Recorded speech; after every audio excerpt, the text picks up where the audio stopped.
Capítulo 150. Rotação e translação.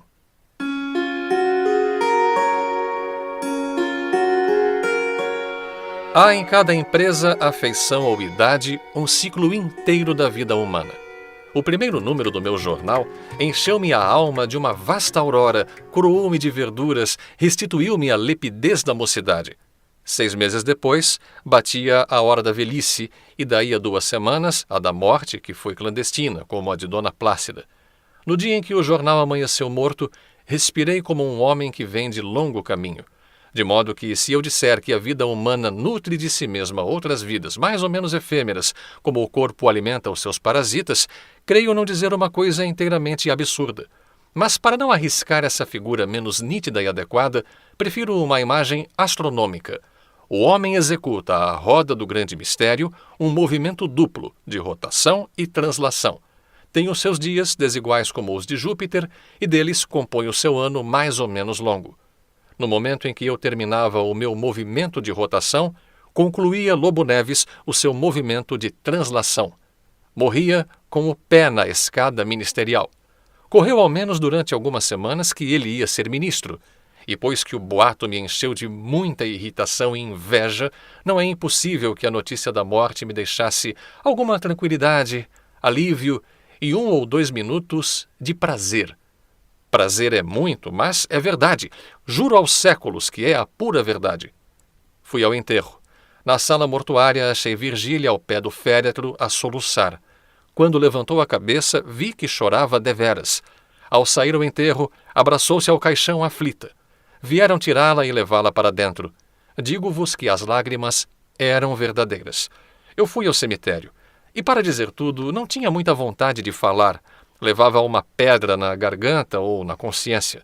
No cemitério, principalmente quando deixei cair a pá de cal sobre o caixão no fundo da cova, o baque surdo da cal deu-me um estremecimento passageiro, é certo, mas desagradável.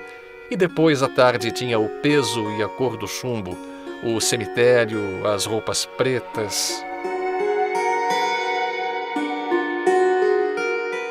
Capítulo 151. Filosofia dos epitáfios.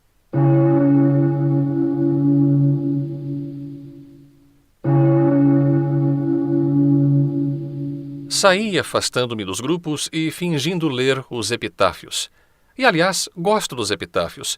Eles são, entre a gente civilizada, uma expressão daquele pio e secreto egoísmo que induz o homem a arrancar à morte um farrapo, ao menos, da sombra que passou.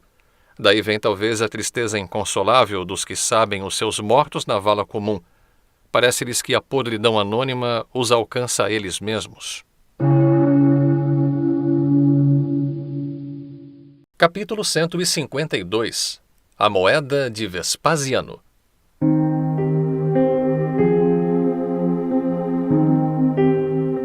Tinham ido todos. Só o meu carro esperava pelo dono. Acendi um charuto. Afastei-me do cemitério. Não podia sacudir dos olhos a cerimônia do enterro, nem dos ouvidos os soluços de Virgília. Os soluços principalmente tinham o som vago e misterioso de um problema. Virgília traíra o marido com sinceridade e agora chorava-o com sinceridade. Eis uma combinação difícil que não pude fazer em todo o trajeto. Em casa, porém, apeando-me do carro, suspeitei que a combinação era possível e até fácil. Meiga natura. A taxa da dor é como a moeda de Vespasiano. Não cheira à origem e tanto se colhe do mal como do bem. A moral repreenderá, porventura, a minha cúmplice.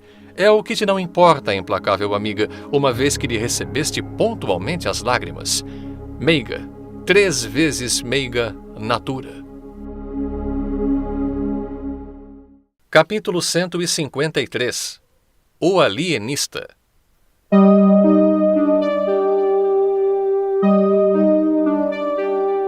Começo a ficar patético e prefiro dormir.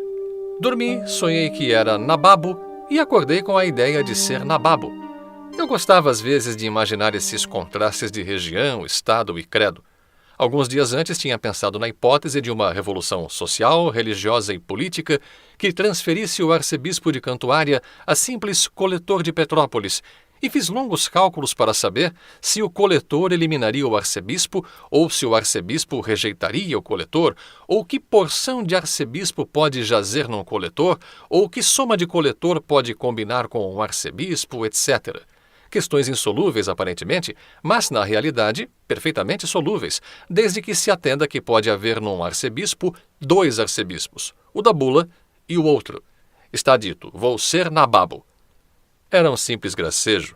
Disse-o todavia o Quincas Borba, que olhou para mim com certa cautela e pena, levando a sua bondade a comunicar-me que eu estava doido. Ri-me a princípio, mas a nobre convicção do filósofo incutiu-me certo medo. A única objeção contra a palavra do Quincas Borba é que não me sentia doido, mas não tendo geralmente os doidos outro conceito de si mesmos, tal objeção ficava sem valor. E vede se há algum fundamento na crença popular de que os filósofos são homens alheios às coisas mínimas. No dia seguinte, mandou-me o Quincas Borba um alienista. Conhecia-o, fiquei aterrado. Ele, porém, ouve-se com a maior delicadeza e habilidade, despedindo-se tão alegremente que me animou a perguntar-lhe se deveras não me achava doido. Não, disse ele sorrindo, raros homens terão tanto juízo como o senhor. Então o Quincas Borba enganou-se? Redondamente.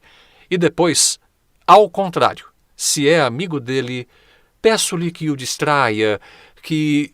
Justos céus!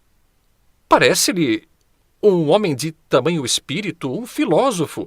Não importa. A loucura entra em todas as casas. Imaginem a minha aflição. O alienista, vendo o efeito de suas palavras, reconheceu que eu era amigo do Quincas Borba e tratou de diminuir a gravidade da advertência. Observou que podia não ser nada e acrescentou até que um grãozinho de sandice, longe de fazer mal, dava certo pico à vida.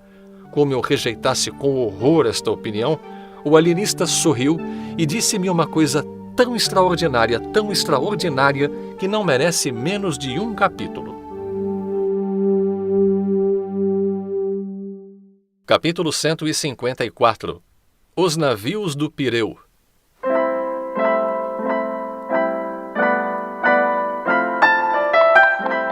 Há de lembrar-se, disse-me o alienista, daquele famoso maníaco ateniense que supunha que todos os navios entrados no Pireu eram de sua propriedade. Não passava de um pobretão que talvez não tivesse para dormir a cuba de Diógenes, mas a posse imaginária dos navios valia por todas as dracmas da Hélade. Ora bem, há em todos nós um maníaco de Atenas, e quem jurar que não possuiu alguma vez mentalmente 2 ou 3 patachos pelo menos, pode crer que jura falso. Também o senhor? Perguntei-lhe. Também eu? Também eu? Também o senhor. E o seu criado não menos, se é seu criado esse homem que ali está sacudindo os tapetes à janela. De fato, era um dos meus criados que batia os tapetes enquanto nós falávamos no jardim ao lado. O alienista notou então que ele escancarara as janelas todas deste longo tempo, que alçara as cortinas, que devassara o mais possível a sala ricamente alfaiada para que a vissem de fora e concluiu. Este seu criado tem a mania do ateniense, crê que os navios são dele, uma hora de ilusão que lhe dá a maior felicidade da terra.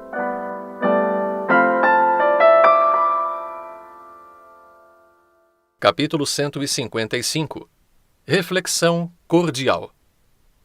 Se o alienista tem razão, disse eu comigo, não haverá muito que lastimar o Quincas Borba. É uma questão de mais ou de menos. Contudo, é justo cuidar dele e evitar que lhe entrem no cérebro maníacos de outras paragens.